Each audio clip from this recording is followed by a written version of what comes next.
You apologize before you speak. You shrink yourself down before anyone asks you to. You rehearse your sentences in your head, not because you want to sound smart, but because you're terrified of taking up too much space. And somewhere, deep in a place you don't talk about, there's this quiet voice that whispers, "Everyone would be fine without you." That voice isn't random. It didn't just appear out of nowhere. And here's what no one ever told you. It was put there by someone a long time ago. Think about a kid, maybe 7, 8 years old. Every time they cry, a parent says, "Stop being so dramatic." Every time they ask for help, the answer is a sigh or silence or "You're always so needy." So that kid learns something. They learn that their emotions are inconvenient, that their needs are too much, that love is something you have to earn by being easy. They learn to be small. And then that kid grows up.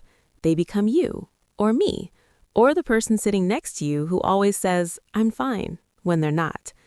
Here's the psychology behind it, and stay with me, because this part changes everything. When we're young, our brain is wiring itself around one central question. Am I safe? Am I wanted? Do I belong? If the people around us were emotionally unavailable, if they were critical, cold, exhausted, or absent, our brain made a conclusion, not a logical one, an emotional one. It decided the problem is me, because to a child, that conclusion is actually less terrifying than the alternative.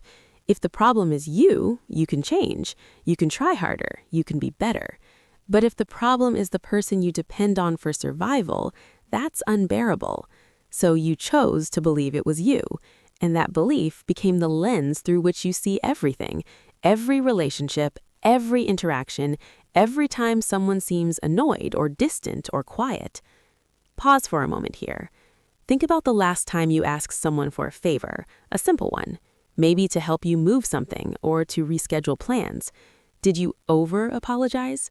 Did you preload it with, "I'm so sorry to ask this. I know you're busy. You can absolutely say no. That's not politeness. That's a child still trying not to take up too much space. People who feel like burdens don't trust good things. When someone says, "I love spending time with you," there's a part of them that quietly waits for the asterisk, the fine print, the eventual proof that it was never really true. They push people away to test them. They disappear to see who notices. They say, "I'm fine, go have fun," when what they mean is, "Please choose me anyway." Not because they're manipulative, because they genuinely cannot fathom being chosen. They don't have a template for unconditional belonging. It doesn't compute. And here's the part that might be the hardest to hear. The people who made you feel like a burden, most of them didn't set out to break you. Some of them were overwhelmed. Some of them were never held themselves. Some of them carried their own invisible weight and had nothing left to give. That doesn't make it okay. What happened to you was real. The wound is real. But you are now carrying a story that was written about you before you were old enough to argue with it. And you've been living inside that story ever since, rearranging yourself to fit into spaces that were always too small, staying quiet in rooms where your voice deserved to be heard, choosing people who confirm what you already believe about yourself. Here is what is actually true. You are not a burden. You were burdened. There's a difference, a profound one. The child who learned to disappear was not too much.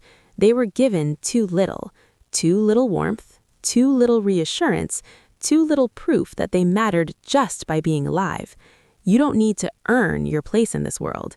You don't need to justify your existence through productivity, usefulness, or silence. The fact that you care this deeply about not inconveniencing others, about being too much, about taking up space, that alone is evidence of how much you've always wanted connection. Real connection. The kind where you don't have to perform to be kept. That kind of connection starts with one thing, believing, even just a little, even just for today, that you deserve to be in the room. Not because you're useful, not because you're easy, not because you've finally gotten small enough, but because you are here and you are enough. and you always were. The voice that says otherwise is old, it's scared, and it learned what it learned in a world that isn't your whole world anymore. You are allowed to want things. You are allowed to ask.